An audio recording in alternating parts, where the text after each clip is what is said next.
Hello and welcome everyone. In this lesson, I will discuss when to use arrive in, arrive at, arrive on.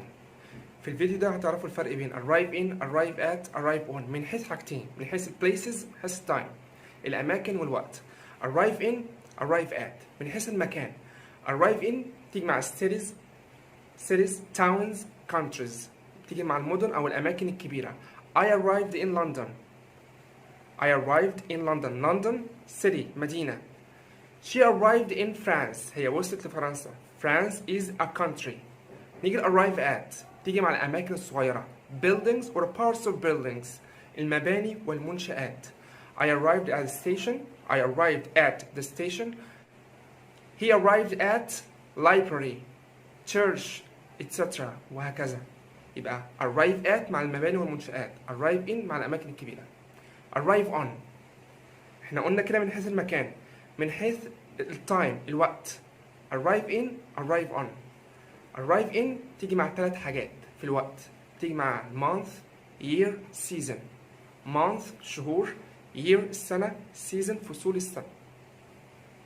example I arrived in June. أنا وصلت في شهر يونيو. She arrived in 1994. هي وصلت في السنة دي. يبقى جون month السنة، year. نيجي لآخر حاجة أو الحاجة التالتة هي spring أو season, any season أي فصل من فصول السنة. The immigrant birds arrived in the early spring. وصلت في فصل الربيع المبكر. يبقى arrive in تيجي مع 3 حاجات، year, month, season. طب arrive on هي حاجة واحدة بس، تيجي مع days. I arrived on Monday. I arrived on Tuesday.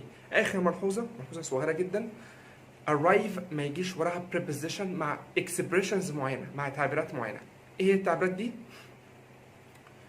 arrive home. I arrived home yesterday. أنا وصلت البيت امبارح. يبقى arrived home. ما ينفعش أقول I arrived at home. I arrived tomorrow أو I will arrive tomorrow. I arrived yesterday. تيجي مع ظرف الزمان، yesterday, tomorrow. كل دي تعبيرات زمنية، ظرف زمان. بتيجي كمان مع الحال.